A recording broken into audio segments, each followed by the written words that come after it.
Dennis, nice to meet you. Anik Subramanian, Fightbook MMA. You're in first place in the standings. Does that give you confidence going into your next fight? And do you plan to play it a little bit more safe, given that you don't need a finish to get into the playoffs? Ты номер один сейчас в сеттинге. Это тебе дает какую-то уверенность в себе. Что ты можешь? Приветствую.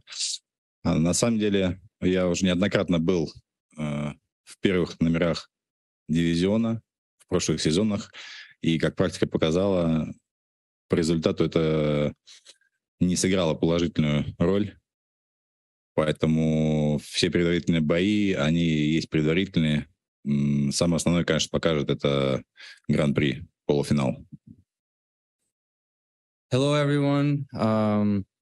Many times I've been in number one sitting already prior, and it didn't work out in my favor. And I'm not paying attention to that. I'm looking forward to doing my job. Thank you, Dennis. And one more from me. What would mean more to you, becoming a champion or becoming a millionaire? Что тебе лучше было, стать чемпионом, если ты выиграешь, или стать миллионером? Что для тебя значит больше? Конечно, чемпионом, потому как это в первую очередь реализация, и ты вполне можешь себя монетизировать, имея звание чемпиона. Поэтому миллион, он сегодня есть, завтра его нету, а звание чемпиона, оно остается с тобой на всю жизнь для твоих детей, для твоей страны. Of course, for me personally, becoming a world champion PFL means a lot more than the money. Money, today you have it, tomorrow you spend it, you're not going to have it. But the legacy is going to stay with my last name, is going to stay with my kids, and is going to give me a big opportunities in the future. Thank you, Dennis. Good luck. Thanks. Jonathan. Hey, Dennis. Jonathan Rumlicon, 5 Regions Sports.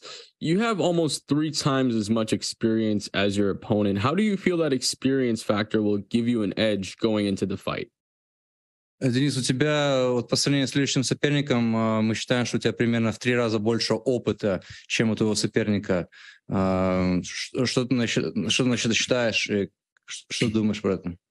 Конечно же, большой опыт — это хорошая поддержка в бою, и ты уже многое видишь и можешь рассчитать на весь бой и построить под это план. Но в этом и заключается, наверное, интерес среди всех дивизионов именно тяжелого веса, что один неверный шаг, один шальной удар может перевернуть все твои планы. Наверное, поэтому во все времена супертяжеловесы всегда ценились больше, чем все остальные. Of course, it's nice to have that. However, as you know, in a fight, one punch can change the outcome of everything, especially in the heavyweights. So, I just have to do my job and concentrate on winning. And I think that in the heavyweight division, anything can happen in any given minute. A lot of power, heavyweights. So I'm just going to concentrate on the win. Awesome. One more from me. Between last season and this season, you've had many cancellations. How does that allow you to prepare to maybe stay ready so you don't have to get ready for a certain type of fighter? Sorry, can you repeat the question? Yeah, so he's had a lot of cancellations over the last 2 years. Yeah. How does that allow him to prepare so he doesn't have to focus on a certain type of fighter, but prepare just for the fight overall? У тебя было много уже отмен боев в прошлом сезоне, в этом сезоне, постоянно меняются партнеры. Как ты готовишься к этому и как ты на это смотришь? Ну, в первую очередь, конечно же, я всегда держу в голове мысль о том, что в последний момент, скорее всего, так и будет, мне поменяют оппонента, поэтому я никогда не готовлюсь под конкретно заточенную технику, под конкретного партнера, потому что это бессмысленно. Ты должен готов быть к любым ситуациям. Даже если ты готовишься к борцу, и, выходя на бой, он может тебя удивить своей ударной техникой, и придется боксировать. Поэтому я готовлюсь со всех сторон. И я хочу сказать, что в этом и заключается, наверное, весь интерес ММА, что ты должен быть круглый и уверенный в себе с каждой стороны, куда бы тебя ни катили. in my experience, it happened to me many times with different change last minute opponents. So I'm not trying to prepare for individual person with individual skills. I look at the bigger, brighter picture, and I prepare for everyone. I work all the weaknesses and strengths, and anything can happen. My opponent could be a great wrestler, but all of a sudden he starts throwing bombs, and next thing you know, I have to strike with him. So I'm working all my aspects, and I'm preparing accordingly for everything. Thank you and good luck. Thanks. Jay Christian. Denis, Cock V, how are you, sir? Good. How are you? Doing all right, dude. Jay Christian Gary at Focus Fights Audio. I just got a couple of questions to ask you. First of all, as was mentioned earlier, you come into this tournament with the most amount of experience. Do you feel as though that's kind of a burden to you? Or do you feel as though, hey, I got a lot of experience, I'm not going to waste it all? Ты приходишь сюда, у тебя, они считают, что самый большой экспириенс в этой дивизионе, и ты сюда идешь, и ты на это смотришь как, сейчас будем разбивать всех, или как ты на это смотришь? Если бы это был первый сезон PFL, в котором я должен был участвовать, но не получилось сделать визу, то, скорее всего, наверное, у меня мысли были схожие с этим. Но на сегодняшний день ростер тяжеловесов PFL серьезно вырос, и на сегодняшний день мы имеем действительно крутых бойцов, которые практически каждый из них претендует на первое место, звание чемпиона, поэтому с каждым придется упираться и доказывать, что ты лучший. Even though I have a lot of experience, maybe in the first season I would be a lot more entertained with my experience over the others. However, nowadays in PFL, you have a very talented heavyweights. And even though some might think I'm the most experienced, I'm concentrating on all the guys. They're all really, really good. And you cannot count a single guy out in the PFL heavyweight division. They're all great fighters. So I'm looking forward to a great fight. Okay, understood. And obviously, especially considering last week with Marlon Moraes, let's just say if you win the $1 million and you decide to, put the gloves in the center of the cage and retire from mixed martial arts competition, if you choose to do so willingly, what would you hope that younger generations would know about your career and learn from your career if you were to win the $1 million?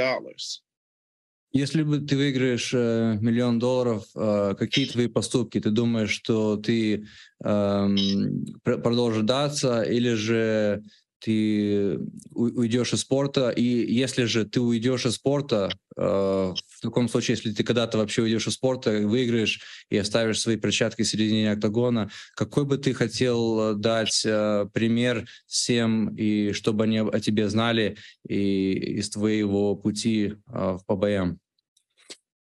Ну, в первую очередь, конечно же, даже если бы так уже сложилось ранее, или сейчас, дай бог, сложится, что я выиграю этот сезон и стану чемпионом, у меня будет $1 миллион, я более чем уверен, для меня ничего кардинально не поменяется, потому как есть уже опыт других ребят, кто побеждал, и по большому счету чувство... $1 миллион, конечно, это на счету, это греет душу, но это чувство очень быстро проходит, и ты понимаешь, что нужно работать дальше, и ничего не поменялось особо, и ты работаешь на свое имя дальше, и готовишься к следующим боям, все выше и выше идешь в гору. А по поводу ухода из карьеры, рано или поздно это каждому предстоит. Вопрос к этому быть морально готовым и уходить с достоинством, желательно на коне, а не под конем.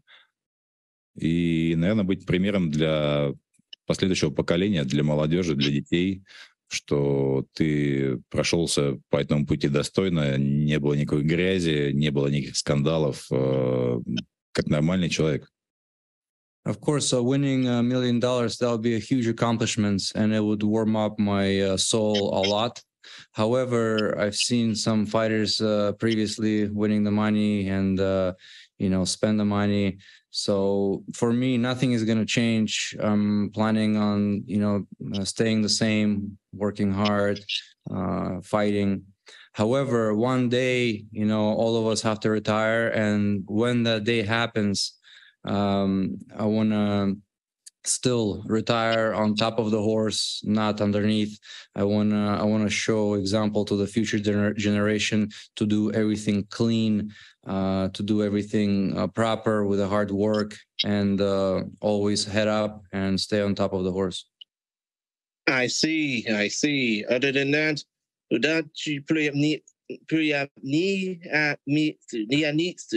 good luck on Friday, sir. It's been a pleasure talking to you. Очень приятно и желаю вам удачи. Thank you. Good luck to you. No problem. Right. Corey Newman. Hi, Dennis. Corey Newman with Tunnel Vision Sports here. You'll be facing former UFC heavyweight Yorgan De Castro, who is a known big puncher. He lost his first fight by decision. How aggressive do you plan that he will come out in the first round looking for a big knockout? Ты дерешься против бывшего ветерана UFC, который сильный ударник. Как ты планируешь этот бой и что думаешь про него? Ну, в первую очередь, конечно же, я думаю, что аргумент, что он бывший ветеран UFC или боец UFC, это не всегда корректно и не играет такой роли большой. То есть для меня это не такой большой авторитет. Больше интересует, как человек там бился и каких высот достиг. Это, наверное, более важно. В целом, конечно же, он серьезный ударник с тяжелым весом, с тяжелым ударом. И буду остерегаться оверхендов, то, что он и делал в бою, во всех своих боях. Поэтому работа с ним мне понятна, и я к ней готов.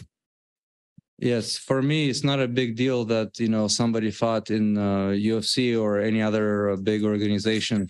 I've seen his fights. I know his strength. He throws heavy shots. So I would have to fight accordingly. I know what he's doing, and I'm gonna put my will and plan my fight game. Thank you. Good luck on Friday night. Thanks. Mills. Hey, what's going on? It's MMA Locker Room, part of Pup Sports Radio. How you doing today, Dennis? Hi. Good. Good.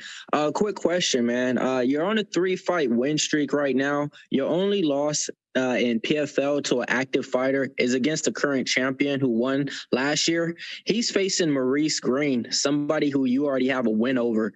How big would it be to face Anti-Delija again to get that revenge loss back on your career? У тебя уже ты на 3 выигрышных стрик по боям, и единственный человек, которому ты проиграл, это чемпион, и он будет драться с твоим бывшим соперником, которого ты выиграл. Что про это думаешь и какие планы?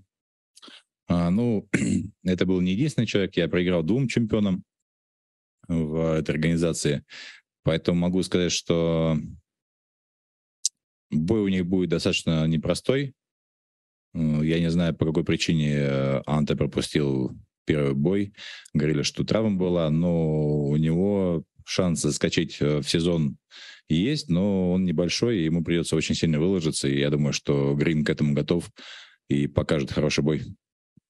Yes, he thinks that he didn't even know that he thought he's...